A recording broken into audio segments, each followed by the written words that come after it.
Good afternoon to everybody. Welcome to the 7th of the webinar series that we have called Social Enterprise Response, Envisioning Effort in Asia webinar series. This is the 7th webinar, and there are two objectives of the webinar series.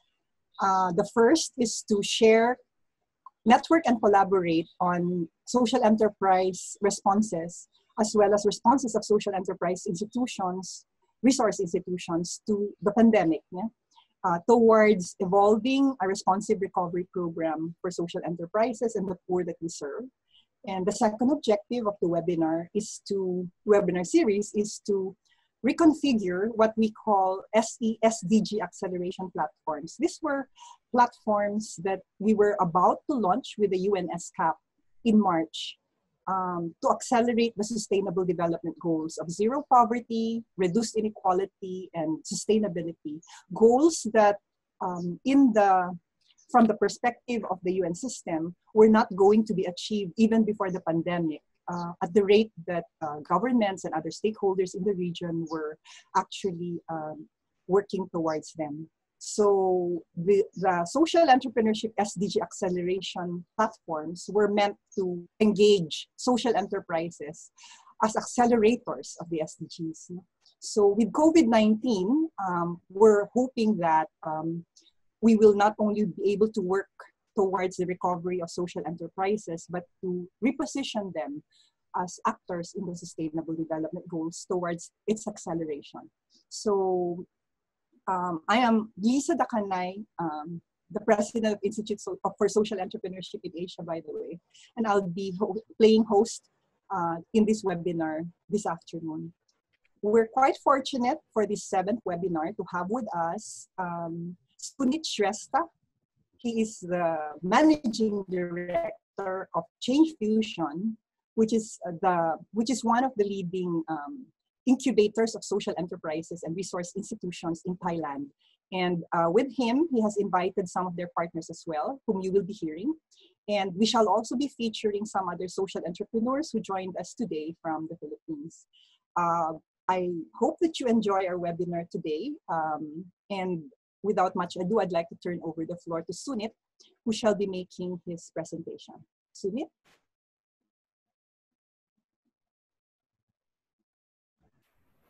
Hi, welcome everyone.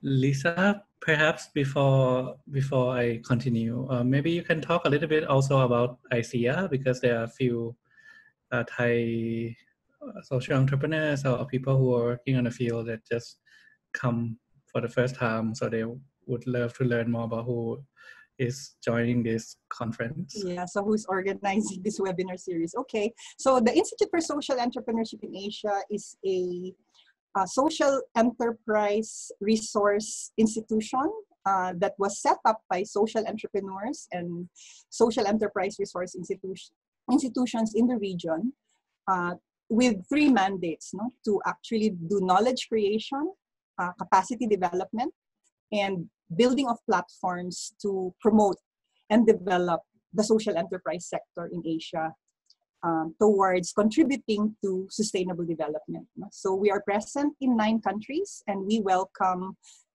key social enterprises, social enterprise resource institutions, as well as scholars doing research and education in social entrepreneurship. So if there's actually people in the audience or wanting to join us, please feel free to let us know if you'd like to become members of ICEA.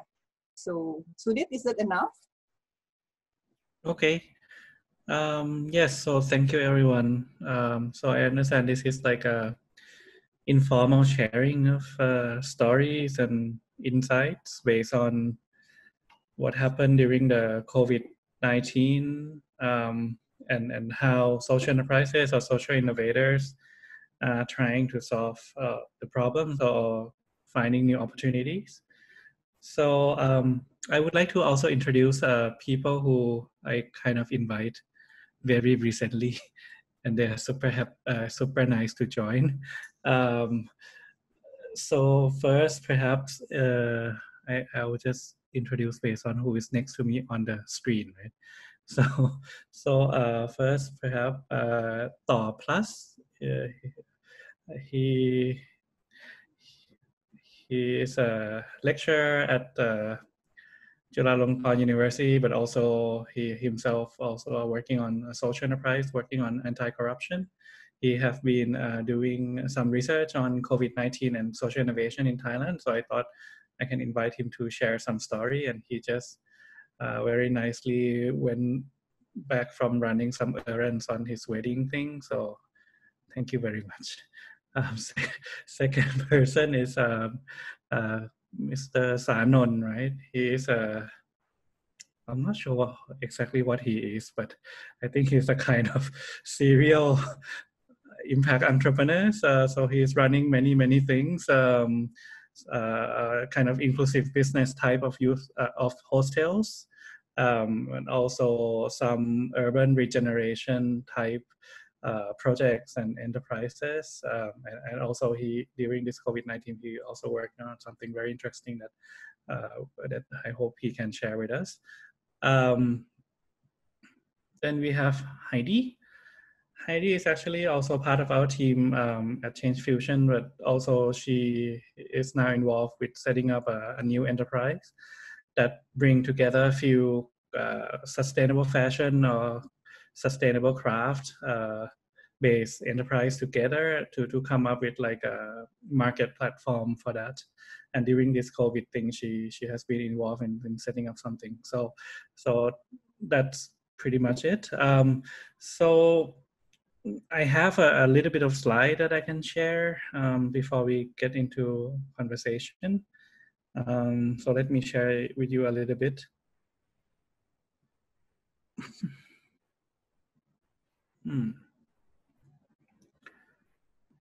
Okay, so can you all see my screen? Yes? Nod your head, please. Yes, okay. yes. Nothing weird, right? Just a normal slide, right? Okay. So the topic today is about like from a social enterprise during COVID-19, from survival to regeneration, meaning how to come up with new possibilities or how to leverage existing strengths and capital, especially the social capital, towards creating new opportunities for society during this crisis, right? So I would like to start off a little bit with situation in Thailand.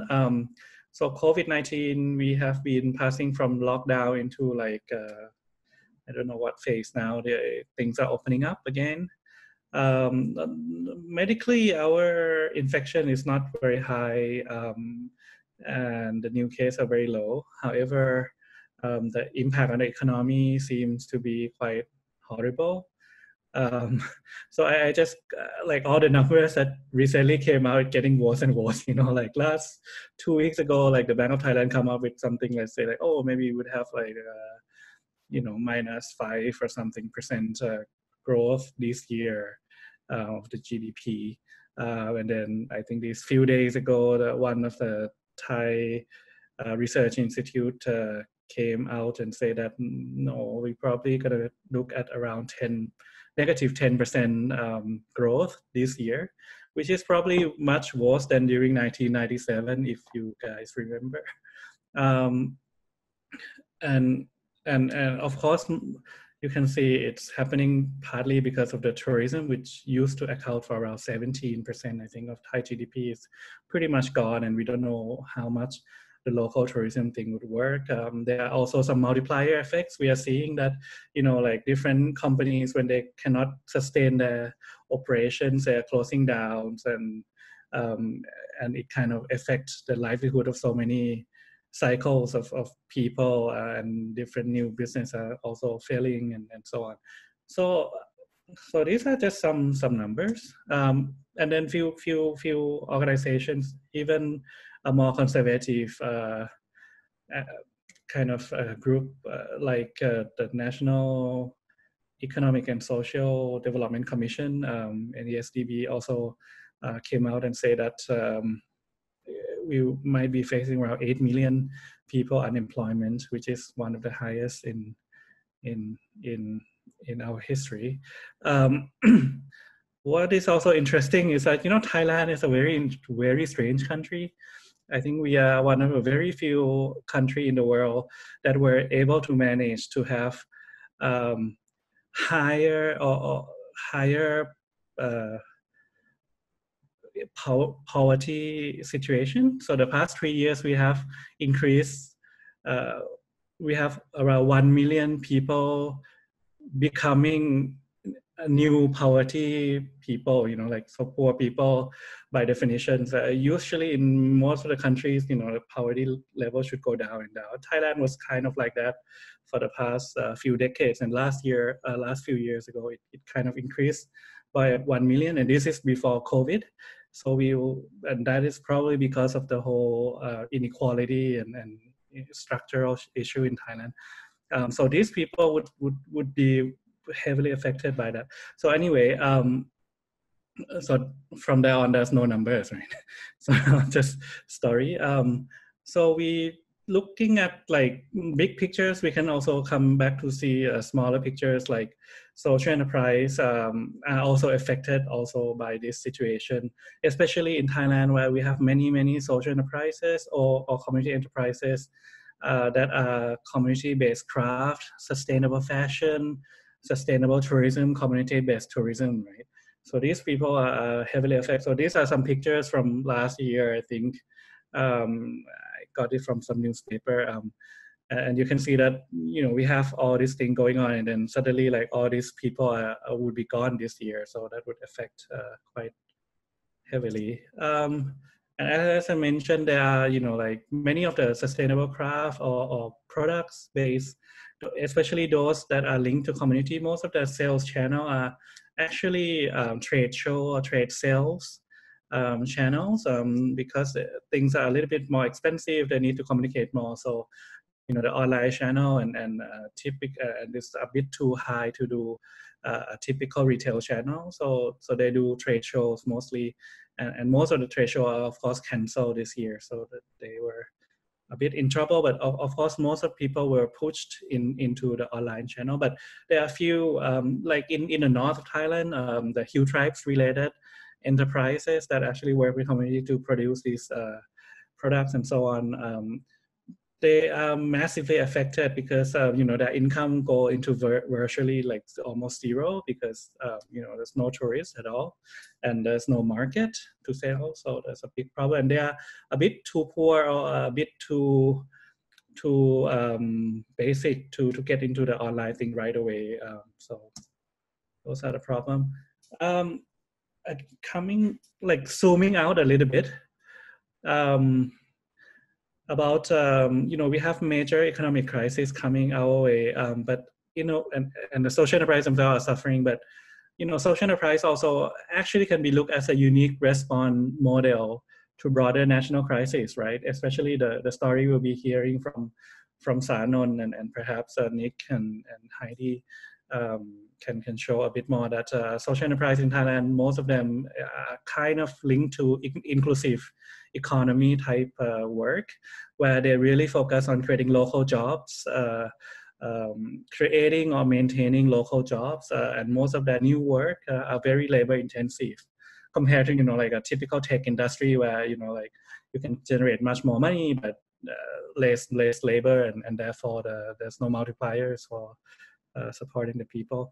They are also like focus on community development and of course equitable and sustainable growth. Like all the pictures on your left is like some social enterprise working on craft, but also like forest preservation type coffee, where they grow coffee within the forest in the Hill Tribes area, and then they sell this coffee so that the community also creating livelihood, but also protecting the forest as well. So there are these different models in Thailand. So some interesting emerging example. So I will give you a few examples before I'll get our Thai team to tell you more. So there are a few social enterprises that are redesigning the whole process and impact to creating new opportunities. For example, in Thailand, we have sustainable tourism enterprise that work with over 100 communities, especially faraway communities across Thailand, to develop community-based tourism and create a platform in between and grow. And they were growing very fast for the past few years. And because of the COVID thing, the travel activities and business basically kind of almost shut down, right, on the traveling side. So they were able to kind of rework their model a bit. And I'll tell you a little bit later. We have few like crowdfunding site in Thailand that are focusing on social impact. They capture the opportunities and really become critical in raising funds to help different projects right now. We have Craft Nomads, which Heidi would tell you more about it. Maybe the first story, right? So I told you about Local Like, which sustainable tourism enterprise. And so although they were heavily affected by tourism lost, however, what is their strength is actually social capital and their relationship with the communities. They know what are the strength of these communities that they are working with on a tourism program, and also what are their produce and so on. So they kind of redesign their work and repurpose or kind of redirect their work into finding what is unique about and good quality about the local communities they used to work with, and try to sell that online. So they become suddenly like almost like an e-commerce or social commerce platform with all their staff, turning their staff into becoming like the like the online marketer for communities products. For example, these are like mangosteens from some communities that they used to work with, like mangoes, and they create like a live feed, live streaming kind of work. Some products, like clothes and fashionable products from the communities. They also are exploring new models since last year, but I think as the lockdown become less and less, they also are trying to bring like something unique in the community and bring that into to the main city like Bangkok through the food. So they bring food and ingredients and the cook from the communities and bring a new kind of beautiful kind of or like really tasty but unique local cuisine from different communities for the Bangkokian to have access to. So these are called Roja Roy, and they are kind of reviving that work. And of course, they are now transitioning to this new so-called new normal tourism for the community-based tourism. So you can see they are adjusting. So they were able to shift the model and generate some income both for themselves and the communities through this initiative. And then I'll talk very briefly as they will tell you more detailed story.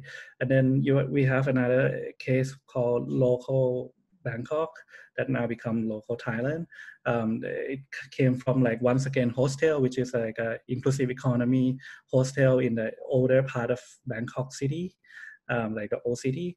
And so Sanon and his team were able to turn from this hostel business, which is in trouble because of the tourism thing, into like leveraging his or their strength in connecting to the communities, the local food and local everything within the area, and turn it into like a service delivery, in this case the food delivery platform that especially for smaller scale stalls and so on that might not be able to access like a typical big global platform that costs a lot of kind of money.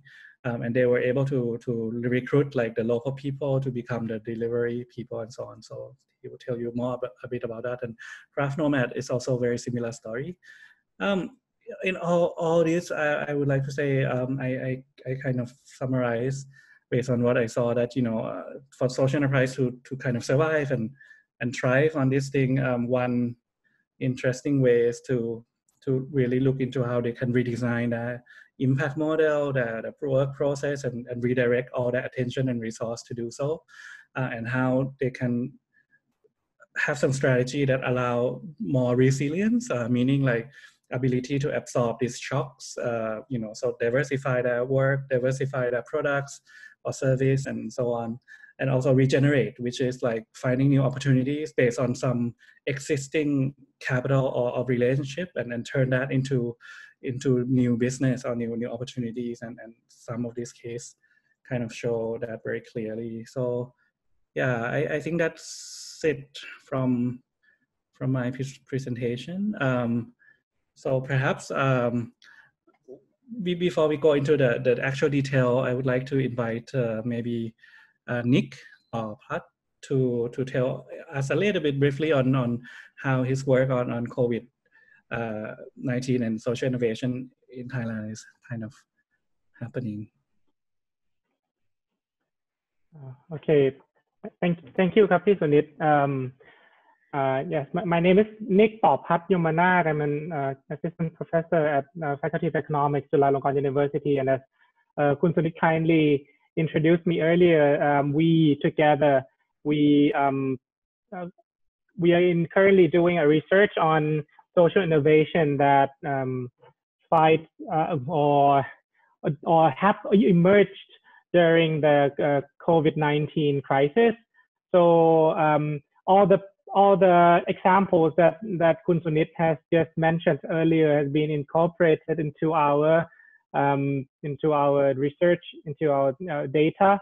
So basically, I was informed about this seminar very recently, and wasn't fully prepared for this. So I'll share you some of the slides that we used to show in our team. So it's not very neat and it's still in Thai, so please ignore the language.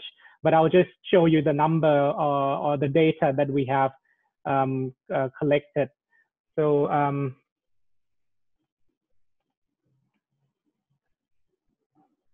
can you see the slides now?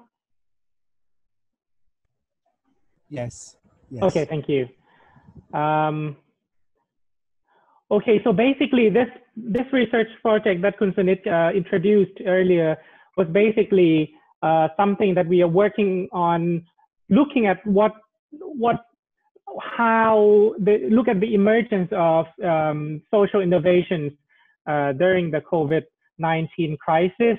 And so what we did in the earlier phase, we kind of do a searching method to look at what has happened in the past few weeks, because we started this project earlier on late April. So at that time, the number of new cases was still rising.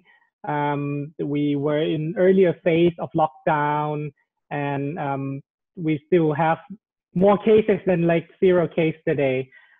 So we would like to know what happened at that moment. So so if you can see this slide, what we did was we asked our team to go look on the internet and to do a semi-interview with people and see how many social innovations there were during that time. So we briefly found that there were almost 100 social innovations working on different topics, using different methods to assist different group of people at that moment. And as you can see, most of the social innovations were focusing on the livelihood of the people, and over 53%, if you can see the orangey part here, those are the innovations that look at the livelihood of the people, and then the rest are those that work on the alleviating the situation for different industries, medical supplies innovations, or innovations that help medical personnel, and about 12% look at how to spread out words or news about the coronavirus news. Now that we know how many there were, so we look at how it worked. So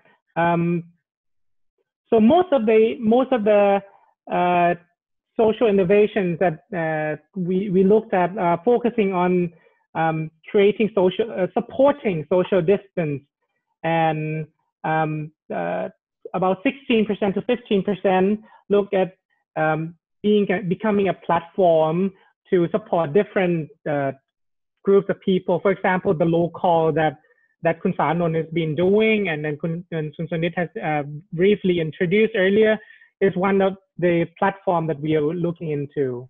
Now I'll skip to, because I have around 10 minutes to talk about this, so I'll skip to the last part, which is the target group that these social innovations are targeting. So as you can see here, like 56% of all the social innovations focus on people in general. Only around 19% focus on those who are really directly impacted by the situation, and about 25% focusing on how to help medical personnel. So okay, I'll stop taking you through all the data and the numbers here, just to bring you back to discuss why we did that. Because we wanted to know who has been doing what and what has been focused on.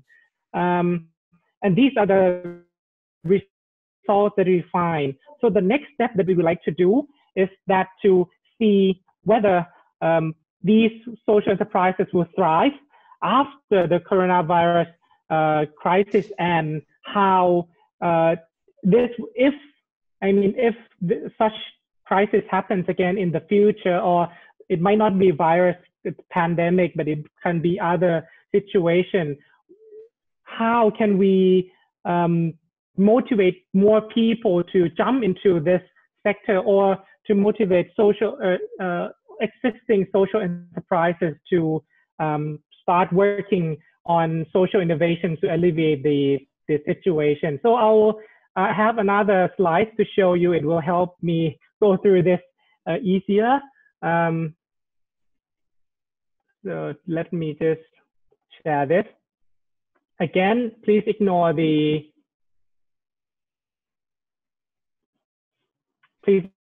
language, because it is in Thai. I haven't had time to change it into English. So from the 1994, almost 100 social innovations that we have found online and through interviews. We sent surveys form to all these social innovators, and we received about 40 surveys back from them. From those surveys, what we asked was, who are they? The first question is, who are they? So we found that almost half of these social innovations were merely volunteers from different sectors. About 30% from current employees of different organizations. But the interesting part is that we found that the government sector has not been much involved in this, in being part in social innovations during this crisis. And I'll be talking about that later after this slide. I'll be going through this very quickly. And the next question that we asked was that from these people, why did they start the social innovation in the first place? So it's about 20% say that they already have some work on this issue. For example, Kun Sanon has been in social enterprise sector for a very long time, and so he has some knowledge and he has some network. So that's how he could jump started into this starting this his new innovations. Another part is that because they see the situation and they think that the situation needs help. So that's why they jump into this. Now that we know who and why they started, we want to know how the methodology that they use to help alleviate the situation. So about 89% say that their innovations main objectives are to help those directly affected by the situation. This part shows that despite the fact that the situation started earlier, late December, earlier January, most of the social innovations started or emerged in March and April. So we had some discussion and we proposed, we kind of like discussed why it happened so late. If all these innovations could happen in February or late January, it could help more people and it could lead to a better situation now. So from that discussion, we asked them further to see the detail of each social innovations during each month. So you can see from this table diagram that from in January there are just a few social innovations, and most of them focus on sending information, spread words to people in general. But then once the situation was becoming worse, more social innovation, for example, this is in March, new methodologies, new methods of alleviating the situation were innovated, and more target groups were the target of these innovations. So the question is how we can allow people who really want to help with the situation, help quicker, or focus on those groups who were not mentioned or helped or assist in January, be helped earlier than the situation today. Let me finish with this, and then leave us with some issues or with some thoughts to be discussed further. So from all these, you can see that most of the people who are involved in this situation are those who are not in the government sector, and the government sector has not been playing a major part in supporting this this emergence of social innovation. So if we talk in economics term, this is a very functional market that demand meets supply very quickly. People who want to help someone can find someone to help, and they can come up with new methodologies to help them. But how do we make this market become more efficient? And the right person who can do that is who has enough resources to do that is the government. So what part should the government do to make this market more efficient? The next part is that how do we make these innovations occur or emerge in a more rapid manner, and focus on a broader target groups in the society. And the last part is that how do we make these innovations more sustainable and make sure that they can thrive and they can survive during this situation and they thrive after the pandemic. So these three are we are in that is an ongoing work. So we are still looking into that and finding more information. So these are like very briefly the information that been working alongside with Kun Sunit on our research project. So thank you. Yes, thank you very much, top class. Yeah, so many questions. So I will let our next speaker, Khun Sanon, to answer all your questions maybe. But maybe we can start with, I mean, please feel free to be super informal. So you can just tell us whatever story you would like to tell. So if you have slide, you can. If not, just talking is fine. Yeah. So perhaps Sanon can take over. Hi, Sawadee Krap. Okay, does everyone hear me clearly? Yeah. Okay. First of all, introduce myself. My name is Sanon, and basically I'm running a few social enterprise in our urban act network. We passionately on make a better city, which is our kind of vision of the company.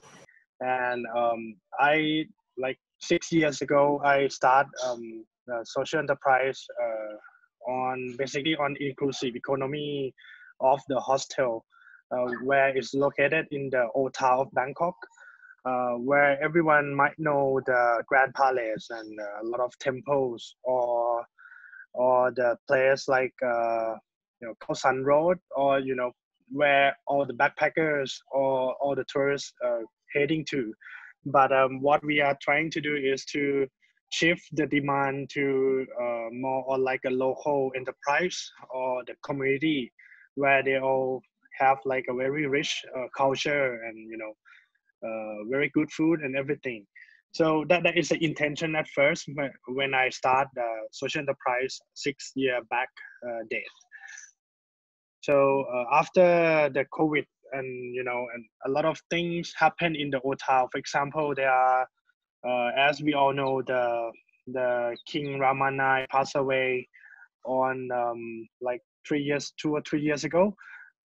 So a lot of people heading to the old town, and we all never experienced the public transportation before.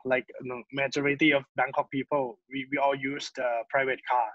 So I initiate another social enterprise. It's named Mayday, which have a strong intention to promote the public transportation in Bangkok, and expanding to all Thailand cities. That is another initiative. And we have another social enterprise called Travel, which is expansion of, once again, hostel. The hostel that I start, the first thing. Travel have a vision to help the communities and the social or the local enterprise to survive and transition to the digital economy, or to reach to the demand where the economic goes, like tourism or the shoppings and everything. But once the COVID-19 is heading and coming, all the network, and especially the hostel, is all the demand is coming to zero. And my main business is the hostel, actually. So it's very impact our company. So that moment I need to change the business to another things. And we're thinking to leverage all the partnership that we have, especially in the hostel network, where we know all the good food, where it's coming from. We know the motorbike people who can deliver to the whole Bangkok. Like we have a lot of database that we already work for more than 5 years in the area, in the neighborhood.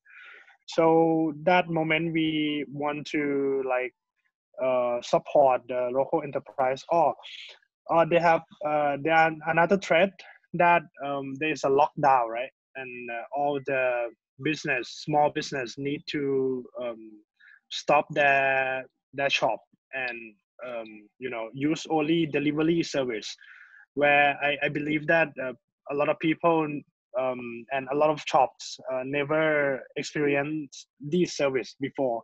So what they're trying to do is to help and to be the catalyst to to be the people who help a small business transition to the delivery service or the digital economy as soon as possible, because the more we late, the more they cannot survive. They will need to stop or maybe need to close that shop permanently.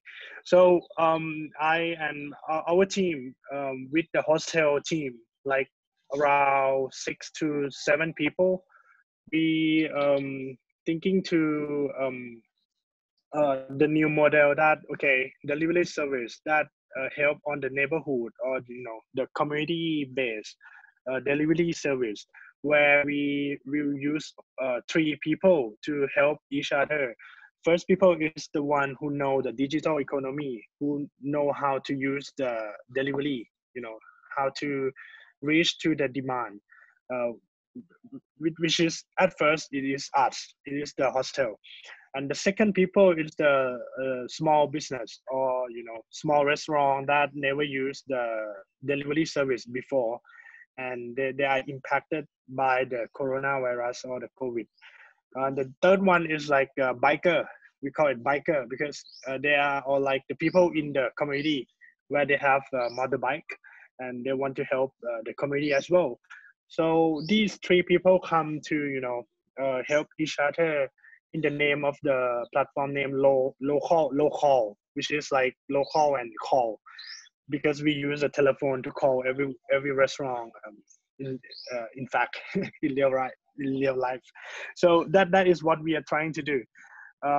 So we first start at the hostel in the old town, which is the neighborhood is named Pratu Phi, Sao Ching Cha, and after 2 weeks we expand to Yawarat, which known as the street food, street, like the main street food in Chinatown of Bangkok. So we expand from Pratu Phi to Yawarat, and Yawarat we partnership with another hostel that we working, and I am also like own that hostel as well. So we have 2 hostels in Old Town and another hostel in Yawarat. So our 2 hostels transfer to the local hub, which is mainly want to like help the small business to survive in the delivery service. The demand and the idea is because we found that the demand, they have a gap.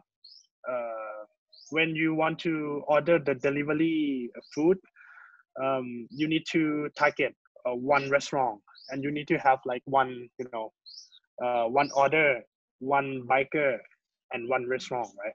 But what local trying to do is, because we work in the community, so we can pull order from if you want to order something from Chinatown, you can order 10 order from 10 restaurants together, and we will leverage all the order and use only one biker to send to your home. So that is, I think this is a key that is very different from other delivery platform that exists in the market. And another thing is we also use the relationship in the communities, where the relationship in the communities is can be built after we do local, or it's maybe like before local they have relationship before. They can be 2 scenarios.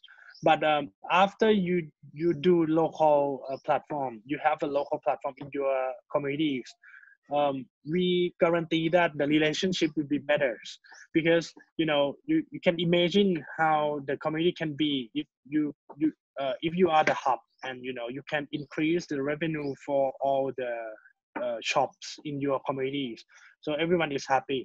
And in the other hand, the hub can get the revenue from the reduction of the transportation fee, because you leverage from 10 order into one order, right? So the fee, the cost that we minimize, we get something to the hub to be the revenue for them to working in this kind of thing.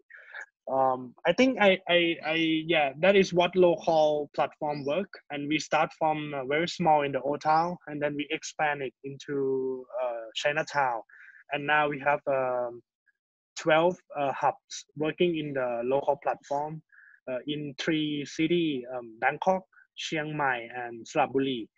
Right now, today, I think it's like this. Yeah. Not sure if is there any question? Yeah, so I think the question and answer can be afterwards. So before that, maybe you can tell us what's your biggest challenge, problems. I think headache. yeah, to make the awareness to the demand, because we, you know, it's kind of the startup, right? And normally they fight they fight each other a lot, like, you know, they use a huge of money to make a promotion, and, you know, a lot of things into the to make people know your platform first, and second is to make the people use your platform. That is a huge of money and a huge challenge for us, because we don't have money to do something like that. But very lucky that a lot of media is coming to help a lot because of the COVID, I think, and getting more awareness. But for today, that the lockdown is already gone, and it's coming very normal now, and the challenge is like, how can we like make the, you know, the demand to be the same as where we reached before. That is the biggest challenge. Yes, thank you very much. I think like what Sanon is doing, we are seeing very similar things in Europe actually, about this kind of commons based platform, right? So instead of like one global platform taking over everything, you are seeing a lot of like this local based platform that leverage local contacts, local infrastructure, and so on, and find a way to really minimize the cost and so on. So I think that is really interesting. Then we have now the last case that would be sharing with us from Thailand. I heard we have some interesting story from Philippines also coming up. But for the Thai case, maybe Heidi can tell us a little bit about what you guys are working on. Okay, just a moment. Let me share my slide. Okay, so you can see my slide here, right? Okay, so for craft nomads, so like Sunit just mentioned, a lot of the craft SEs in Thailand, they suffered quite a lot because pre-COVID, they used to sell their products in market fairs, trade shows, exhibitions, which were all gone during the COVID period because of all these social distancing measures. So actually, even before the COVID period, from ChangeFusion side, we also have a few friends. We're already starting to talk about how we could better support this craft social enterprises, because even before COVID, they have been struggling a bit in expanding their businesses, because you know, sometimes when you work with the communities, everything is handcrafted, and then you have limited production capacity, and then maybe also problems relating to working capital, then sometimes it's difficult to maybe even set up your own shops. Yeah, so you have to like go after all these like trade shows to sell your products, which is quite tiring for some of them. So we were thinking of how we could maybe set up some common infrastructure or support structure to help them scale the business and impact. So yeah, so the idea is that we would like to set up a central platform, so which we could select a few craft brands, so we could communicate the stories. We could do some like marketing, like collectively, to help them to reach out to new customer segments, because you know, with a more interesting mix of products with different like styles, then yeah, it's probably easier to attract like more different types of customers. But then, you know, like at the very beginning, we were supposed to launch this platform early this year, but then COVID came. And then as you may have guessed, a few of these craft social enterprises, they have shifted to produce face masks. So we thought, yeah, maybe we could launch a pilot project selling face masks. So there comes, okay, I'll come back to the philosophy later on, but then yeah, I'll just tell you briefly about like why we come up with the face mask project. Yeah, so a few of them started producing face masks since March, and so we thought, okay, we could just try to launch this platform selling face masks first. So we named the project Crafted Forward, and then there's a few photos of the mask that we're selling on the platform. And there are two, on the social side, there are two main focuses. One is to support the craft community, because a lot of them, because the sales of the craft artisans, of the craft brand is heavily impacted, and then they have lost their income, which also affect the income of the community. So we thought, okay, if we are able to help them to sell more masks, so the income that we could generate during the COVID period would also help to support the livelihood during that period.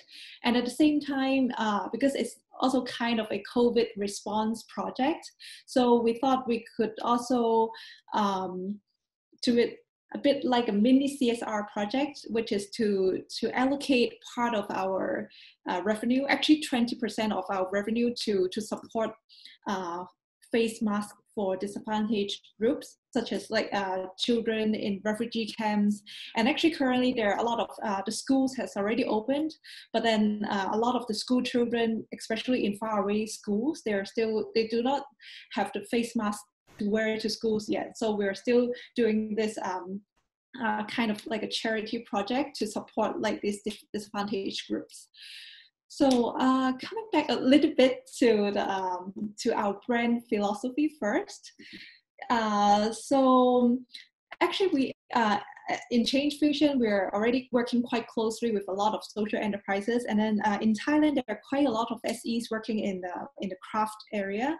But then when we set up the craft Nomad platform, we thought, okay, yeah, there's 4 core principles that we have to set up before we screen those craft brands into our platform. So the first one is community development and cultural preservation, because we see that craft production is often like more like a local wisdom, and then it's slowly dying out because the products, I mean, the people, especially the elderly who are producing this kind of craft, they may not know what the market needs. So the products may not catch the eyes of the urban population. And then when people see, okay, this kind of craft, they cannot sell. And then the young generation are not even interested in continuing producing this kind of craft. And so it's dying out. But then these craft SEs that we know, they're trying to come in and to put in like R&D, new product designs, to try to create new value for these craft products. So very often craft products is also linked to community development. So it helps the farmers. So basically they're farmers, but then they also use their free time to make all this craft. So they're able to sell the craft products to earn additional income to support livelihood. So that is the community development part. So secondly, about ethical practices. So we emphasize fair participation. So both men and women, they can, if they have the craftsmanship, they have the skills, so they could produce the craft product, and then they could come into our platform, and then we will help them to do the marketing and sales. And then at the same time, we will also ensure that they are paid a fair price, and also like all the working conditions and working situation there should be like in a good one. And thirdly, about social and environmental responsibilities. So we have to make sure that on one hand it's fair to the craft community, and on the other hand we also make sure that it's not causing any negative impact to the environment. So many of the apparels, of the fabrics that they produce is either natural or some even organic, because they start the production from planting the cotton plant themselves. So we make sure in like the dyeing process, like every step should be environmental friendly. And lastly, we would also like to promote slow and sustainable fashion. So we would like to encourage our customers or even consumers in general to be more mindful when they make their consumption choices. So instead of going after fast fashion, like you have to change your closet every season, so maybe like think a step further, like how you could purchase like more apparels with more timeless styles, so you could keep them for longer. Yeah, so this is the brand philosophy.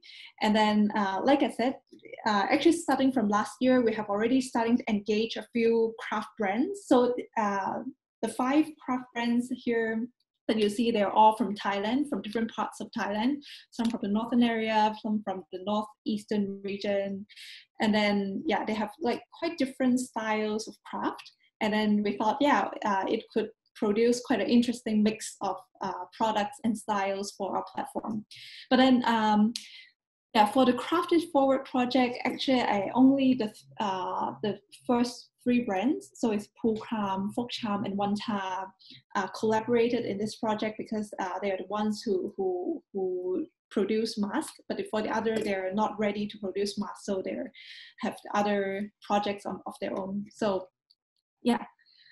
So coming back to the craft project, so I mentioned there are 3 brands collaborating in this platform. So this is the Pulkram mask with the hand embroidery on the cotton mask, and then like every part of the mask is handmade, because even the cotton fabric itself is hand weaved. So there's also Fokcham, another brand. So yeah, you see it's natural dyed. It's made from organic cotton. And then this is another one, another design, also made from natural dye. And yeah, actually use a very interesting technique in weaving the fabric. So if you just see it from the photo, you may not feel it's that unique. But then that enterprise, actually they're working with a community there that is very skillful in weaving silk. But then because this brand, they would like to be kind to all living organisms, so they do not want to kill the silkworm. So they thought, okay, maybe we could just change from silk to cotton. But then in the process of changing from silk to cotton, because you know the silk fabric, the silk yarn is very thin, which requires a different technique to weave into fabrics. So when they use the same technique to weave cotton yarns, it produces a very tight, very dense structure. So it's actually very good for the mask because it provides like an extra filtration efficiency to the mask. And then, but at the same time, it's still very breathable. Yeah, so this is some of the products that we are trying to help them sell. And then on the other hand, that I mentioned, there are a lot of schools and children, they still lack the access to face masks. Even now the school term has started. So we allocated 20% of our revenue from the sales of masks to donate to both social enterprises and NGOs so that they could source face masks to provide to the school children. So that is pretty much of what we are doing at Craft Nomads. Yeah, so I will pass it back to Sunit. Yeah, thank you very much, Heidi. So I think those are like different cases from Thailand. So perhaps Lisa can can take over the discussion, perhaps. Not really take over, Sudip, just help to moderate, maybe. So, Sure. because you're coming back, I'm sure, for the open forum. But let me now ask two other social entrepreneurs from the Philippines. No? So the focus of the sharing from Thailand, our Thai social entrepreneurs, has been on community-based delivery service and craft social enterprises. You know, how you actually did on innovations in the face of COVID-19. Let me call first on Joji Pantoja. She actually is in the coffee subsector. She's the founder of Coffee for Peace. No? And Georgie, would you like to share what you did as a social entrepreneur in the face of COVID-19? Still in the context of from just survival to regeneration. Georgie. Yes. Hello, I'm Joji Pantoja, founder of a social enterprise called Coffee for Peace. So during the COVID, since our product is coffee, we have a coffee shop that we have to close due to COVID. And because of closing the coffee, which is our showroom for our advocacy, we have to rethink of what our core value is. And since it is coffee, we have to move on the coffee. So we are already using social media before, but not actively. But because of COVID, we tried to focus on how we can maximize using social media to promote our coffee produce. So we use Instagram, Facebook. Our employees posted so much on their Facebook and also our website. So because of COVID, and the close down of our coffee shop, we have to do alternate scheduling for our coffee shop worker to work in our coffee processing and coffee roasting area so that they would still have income. Next that we did was to source out what the government is providing in terms of assistance in salary assistance. So we applied for that. And the next was to make our coffee shop worker as our in-house salesperson, therefore providing them commission income as they sell coffee. Also, an in-house delivery person because we promote our coffee locally. And to deliver that, we use our own personnel and pay them delivery fee rather than renting Grab or other delivery service that we could rent. So those are the things that we use. And another thing, because of COVID, our worker have become more creative in terms of what they could also do to have income. And I have 5 women who have started their social enterprise on their own or enterprise on their own. One is Wanai, our intern, who have started the face mask, but she called it Kalinga Peace Mask. So she started that. She was trained here at Coffee for Peace and Peace Builders Community, and she sells now her face mask. Another one is Bennett. She's used to be our director, and now she produced a social enterprise called Produce Peace Plus, which sells vegetables and fruits in urban Metro Manila. The third intern that we have is Sihaya. She started her farm 2 months ago, and now she's having harvest. So she started registering her farm and will be selling carrots to the local market here in Davao. Another one is Annie, who started cooking bagoong and chili powder chili garlic paste and sells it on her own. And another one is Amanda, who bakes fresh artisan bread. So those 5 women, because of COVID and because we are stuck in our houses, have been so imaginative that they have produced their own enterprises. So those are the things. Thank you, Georgie. Georgie failed to explain that Coffee for Peace is actually working with indigenous communities to actually, as partner supplier communities for their coffee. And of course, they've closed their coffee shop, so they've started to also do delivery with communities. We have a question from, thank you, Georgie. We have a question from the floor, actually, from Prashant Kalauni. Regarding the transition to virtual and digital marketing. He's asking for service-related enterprises that are transitioning to virtual and digital marketing, what are the major positives and negatives? And I wanted to ask that question before I turned over the floor to Javier Ocampo, because he's actually one of the social entrepreneurs making a difference in digital marketing. Javier? Okay, can you hear me? Is the microphone okay? Okay. Hello, good afternoon, everyone. I'm Jameer Ocampo of Roots Collective. I think that's a good question to start for Roots. But before I get there, I can probably explain briefly first. Roots Collective, it's an association of social entrepreneurs. Mostly, we're based in Manila, but the membership works around the Philippines.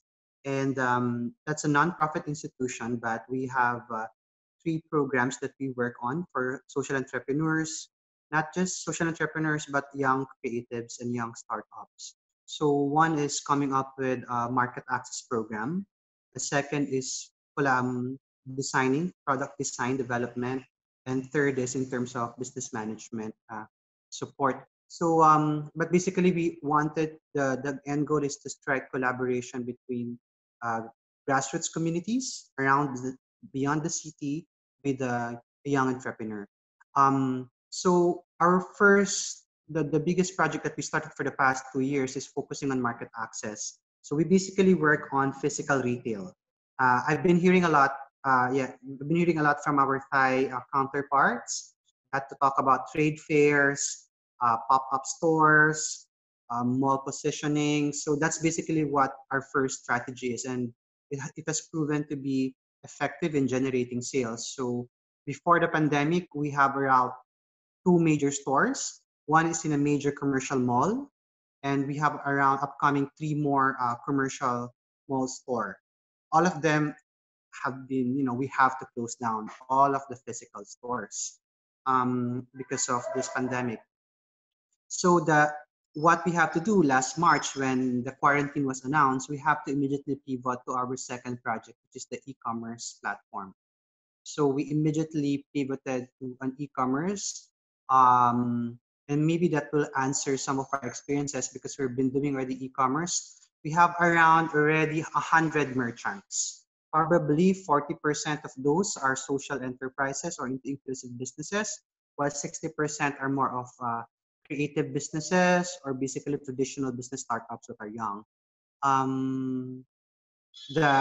As expected, in terms of, I think the question is in terms of pros and cons. It also depends on to the effect of to the entrepreneur. We can talk about the social enterprise. Basically, the e-commerce platform allowed a number of entrepreneurs to reach out to a wider market because all operations have stopped. So, okay, sorry, for you not to be confused, you can check our website. It's rootscollective.ph. So you can better imagine what the e-commerce platform. What you observe, a lot of weaving craft-based entrepreneurs, I think 10 of them, the tendency is to shift to PPEs because that's a market need tendency. We wanted to buy masks. Those who are making bags, making into textile, they come up with face masks, with PPEs, actually medical PPEs even, and face shields. So And as expected, they're the one who really earned well from the e-commerce platform.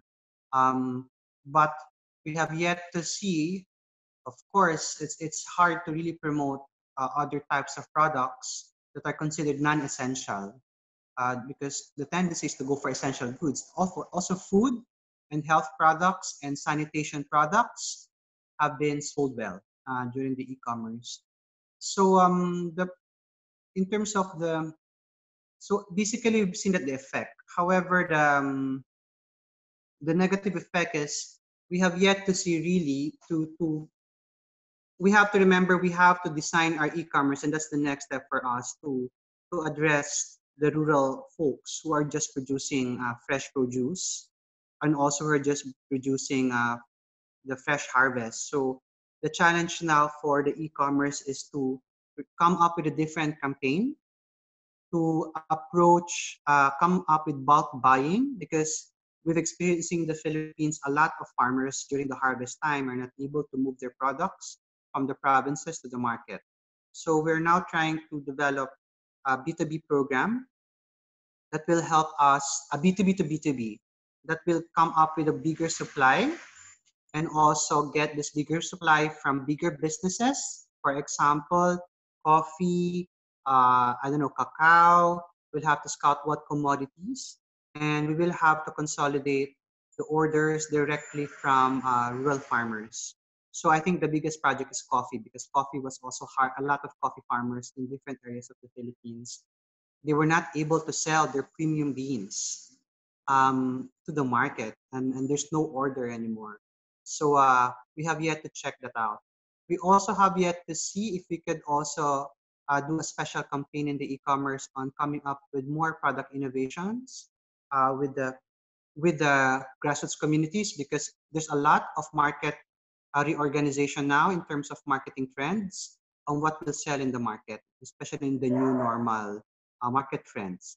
So I know for sure, like grassroots farmers, fisher folks wouldn't have that much capacity to understand these market trends. So what we want is through product design to send out our young entrepreneurs, maybe just first at an online, not yet at a physical field work, to co-design products that they may be able to develop. And maybe lastly, we'll try to see also to use the platform to come up with mentoring program on business resilience, particularly during these times, on how to come up with more adaptive measures. So it's if you can see this, the website, it's really a platform for a lot of entrepreneurs. So we've also realized a lot of social entrepreneurs come up with their own particular campaigns on food security, also on donation drive, but these are all self-initiatives. We didn't do this in support with the government or bigger funding institutions. So maybe it's the right time also to connect all these small initiatives and through the platform to connect them into a bigger united platform so that they could approach bigger support institutions to support this the social enterprise initiatives. But basically, if you have questions on e-commerce and product design, you can throw at me to Roots Collective. I can answer that during the discussion.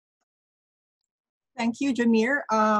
There's actually other questions that are in the chat box, but I would like to ask everyone if it's okay that we extend a little bit, because I think we've had a very rich discussion with our Thai and Philippine social entrepreneurs coming in addition to what Sunit actually presented. But before that, we'd like to acknowledge some of the ICEA partners who are here from Binaswadaya, from CISIP, I think one is here, PRRM, FSSI, I think also Albert Teos here, and I think we could have a very rich discussion if we just extend a little bit for maybe 15 minutes. So Sunit, with your indulgence, is it possible for us to have, could you come on board and let's try to see how we can moderate the discussion, no? With the very rich inputs from our Thai and Philippine social entrepreneurs. No? So before maybe I turn the floor back to you. No? Maybe some insights coming from you in relation to the inputs. May I just call on Prashant Kalauni Santoshi Rana from Bihani Social Venture in Nepal. He is actually asking a question on social enterprises working in aging. It's an issue that we haven't tackled before, so maybe Santoshi Rana can come online. Can you please unmute yourself and ask your question? Or make your sharing. Yes, Santoshi. Yeah, can you all hear me? Yes, you don't have your video? Yeah. Okay. So I'm Santoshi. Sunit, I don't know whether you remember me, but I actually used to work for ChangeFusion Nepal. So it's really nice listening to you today. The question I had was, are there any social entrepreneurs in this group who work in the field of aging? Because the organization that we have, Bihani Social Venture, we are Nepal's first social enterprise which works with elderly. One of the biggest challenges for us during COVID-19 has been the case of social distancing. As you all are aware, senior citizens are most at risk when it comes to coronavirus. So we have had to resort to digital infusion, use of technology to ensure that we are still in touch with the members and the senior citizens that we support. So it would be really interesting to see if any of you work in the same sector as we do. The other thing is also to understand how is it that as a social entrepreneur, everyone is sustaining themselves, because as we have been listening to everyone, revenue generation is of course a challenge for all of us, especially for us because we work with senior citizens, and aging is a very, very challenging subject for people to understand because all of us age, but we never talk about it. So that's also been an added challenge for us, telling people that aging is an issue, it has become a global issue, and how do we deal with it? So for us as a team, it has been a bit of a challenge trying to figure out how do we sustain while maintaining social distancing. So my question was basically about, one, whether any of you are working with senior citizens. Number two, if there is any examples of organizations which are social enterprises in Philippines or Thailand or anywhere that you are from. And thirdly, to address the issue of how do we change mindset, which already was a challenge, but with the COVID and the social distancing, how is it that we all can actually work towards breaking the barriers of people understanding the work that we do? Yeah. Thank you. So Sunit, would you like to take a shot? Hi, nice to hear from you again. Yeah, there are a few models, Santoshi, in Thailand that are working on senior citizens and elderly care. I can tell you a bit more afterwards, but briefly, there are like, I don't know, maybe from the context of urban regeneration, Sanon might know a few as well. But from the, for example, in Chiang Mai, in the north of Thailand, there's one called Buddy Home Care. So their model is they work with disadvantaged youth from the Hill tribes, train them to become like a helper, a certified helper, to assist kind of the nurse.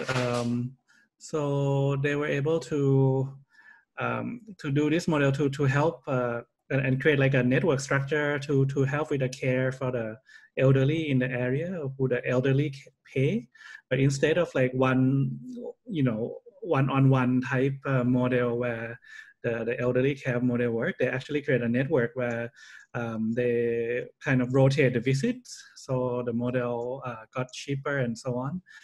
But also during the COVID, they also launched like a program that based on the income from the normal care, they were able to kind of provide like additional care to those poor elderlies outside of the kind of the business relationship, and do kind of home visits and so on, and they actually have some technologies that not exactly yet like not like install at the elderly place, but this is like they have some volunteers that actually go and check different things, and through this kind of a bit of like a telecare, then the staff can actually help recommend the volunteers to tell the elders on what to do or how to help with the situation. We have another the enterprise called Happy, Young Happy. So it's about elderly, but they call themselves Young Happy. It's actually an app that have around like maybe 20, 30,000 elders in using the apps. And these are like digital experience. They do like physical training, online training of different things. And during the COVID, they also kind of help them, especially combating the fake news situation for different things that on the health issue that the elders concern. And beyond fighting fake news and so on, they help provide information and support, but also the business model are more like sponsorship. So they work with companies and government agencies that want to communicate different things, especially health related issues to the elders. So these are different models in Thailand. Thank you. Yeah, thank you, Sunit. So, yeah. So maybe we can have a few more minutes to just have our Thai and Philippine social entrepreneurs interact regarding the models that you shared together. I think maybe I would like to put one question to everyone that have been speaking, or maybe any of the audience who would like to share a story. I find like, you know, like for many social entrepreneurs or impact entrepreneurs, you know, like facing the crisis and do the redesign of how they recreate their service delivery or rework their impact model is not that difficult. But after they redesign, to actually implement the new design, so what I call like kind of redirect their attention and resource is actually very difficult, especially in communicating to the staff or work together with the staff and team and even partners to make things happen. So maybe Sanon actually have a lot of experience on you know, turning like a hotel front person into, you know, like a back-end e-commerce organizer,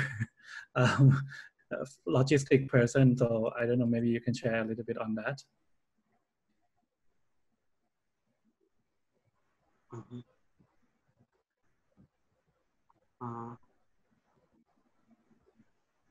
Shall I? Who will?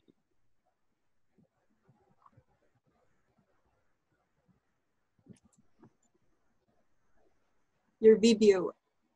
Yeah, Sanon, we Sanon, can. your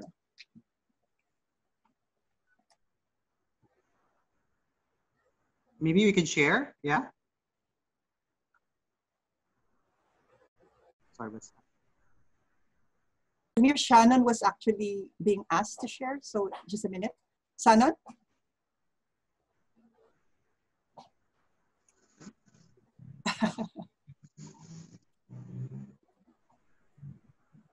You're unmute. You have to unmute yourself, Sanon. Yeah. We can't hear you. We can't hear you, Sanon. You have to unmute yourself.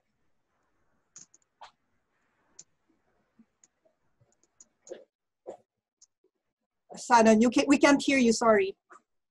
So while Sanon is fixing his mic, can we give the floor to Jamir, please? Jamir, you wanted to share something? Yeah, regarding the question of Sunit, the advantages of another of e-commerce is you don't have to pay big rent. Of course, the offside is to prepare the warehouse and the logistics people.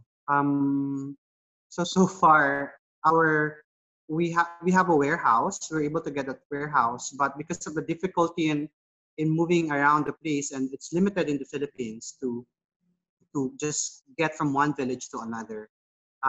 We have some board members who actually volunteered their house to be warehouse. So, but what's happening is to really concentrate a lot of all products to an area. And another medium is to have a social media active campaign. And I think it's also doing well because that's how you come up with activating the traffic, the customer traffic. But of course, the critique in this model, as I've seen, is this only caters to the urban market in Manila, and it's also limited to not just Manila-based entreps, but also entreps that are near to Manila. However, those producers or entrepreneurs or grassroots producers that are not able to put their products in Metro Manila, it will be difficult for them to get the market. So also the question in the other one is to come up with how do we localize e-commerce, and how do we actually come up with actually more responsive products that can just be delivered within a city or a town that are not necessarily based in the big city. So that's still a big question for us. And also to tap local-based marketing that can actually tap the local food system, because most of the products that only works in e-commerce are non-perishables. It's hard to do e-commerce for fresh products because we don't do yet fresh products because it's a whole different system for warehousing. So thank you, Jamir. Sunit, back to you. Is it possible for us to get Sanan now on board? So I think the question was about management of change, yeah? Yeah. So Sanan? Okay. Okay, can you hear me now? Right. Okay. So I think what we are doing is not sure is we can manage or not, but let me share what I'm doing. So basically we do the same thing that we do when we work with local communities or the poor people, or the stakeholder that we work with. We only have one thing, that we believe that everyone have a potential, and we believe that everyone have the capability to do something bigger than what they can do.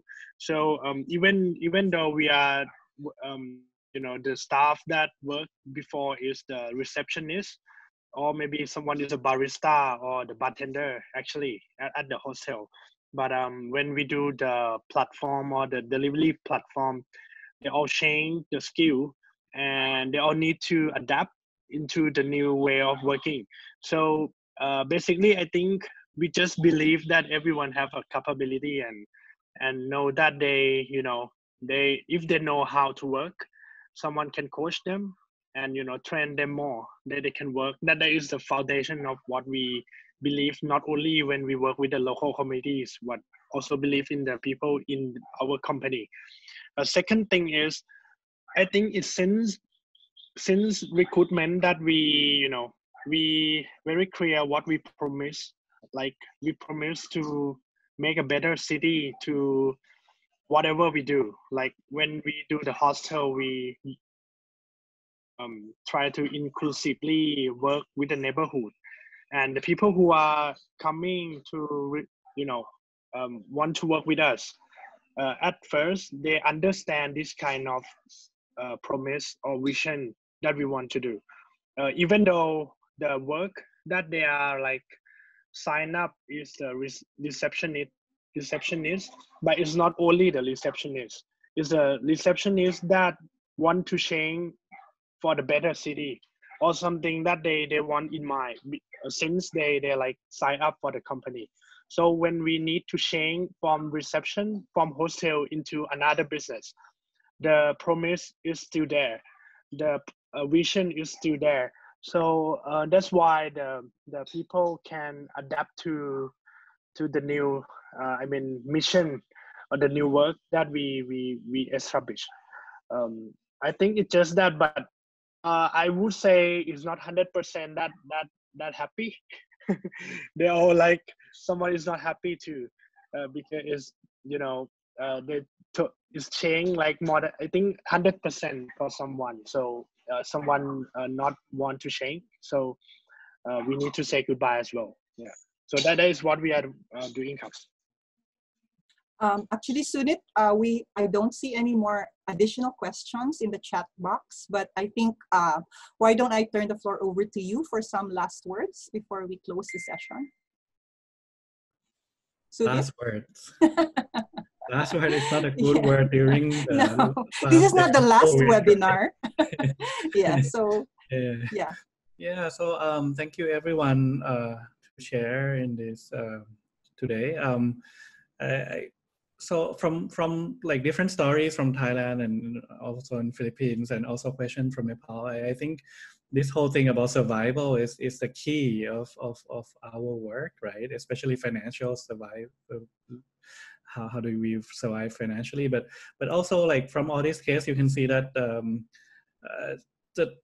I think it all started with a kind of vision and belief, like the change of perception at the entrepreneur level, but also at the staff and team level, where if you have the team that actually buy into this kind of new vision to explore new things, even in ChangeFusion, Heidi has become practically a person who takes all the orders herself, to learn about all these things. So I think that is a key, and in believing in your partners and also to do something tough, right?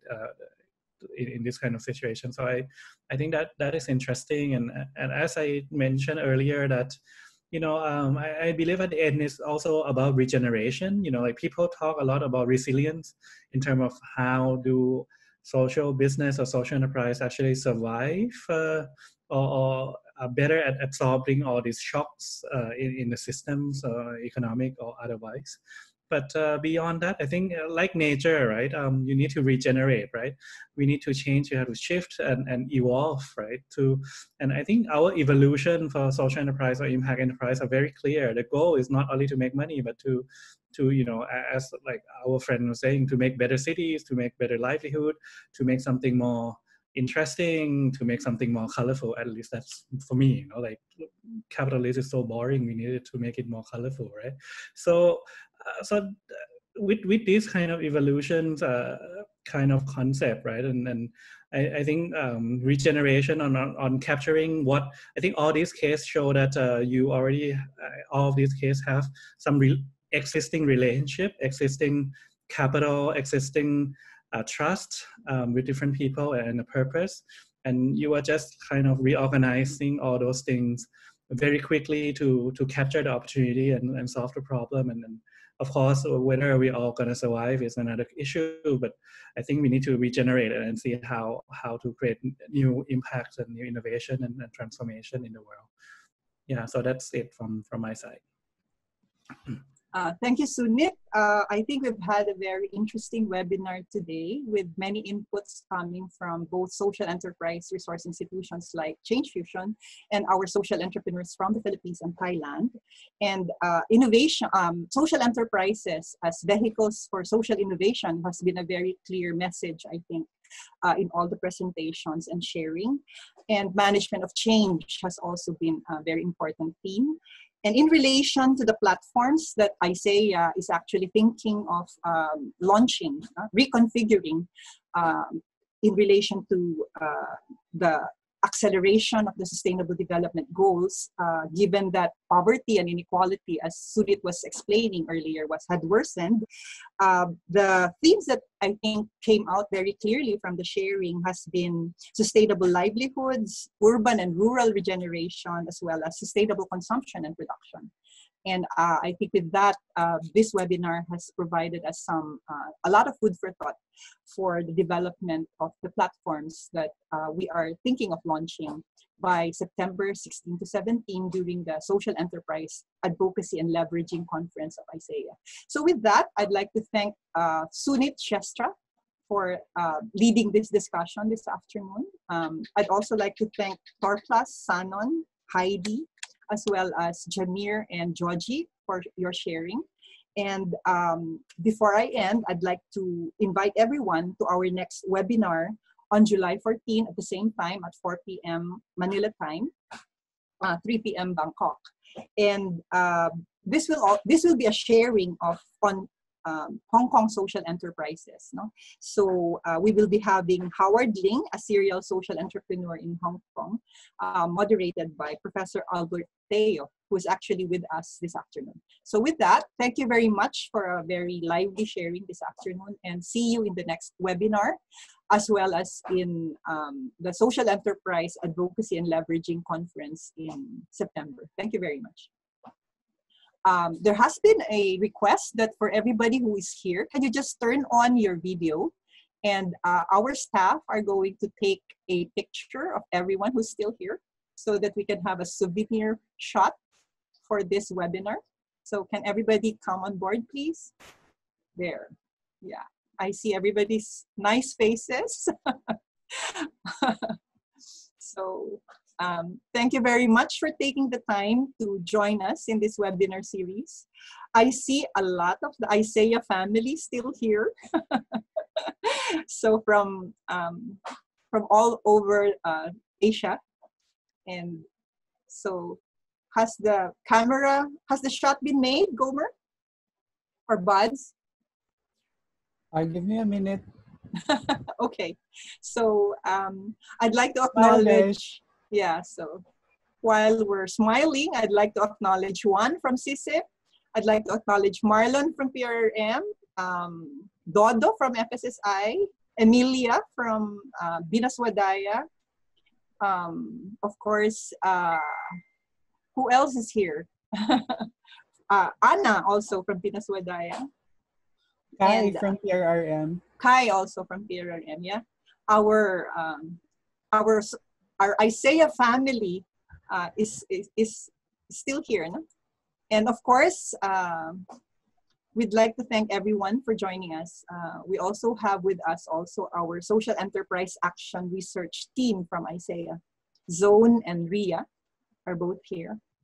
And so have we finished with the shot? Yes, the photos were taken. We'll share this in the ICEA Facebook page. Thank you very much, everyone, and see you in the next webinar.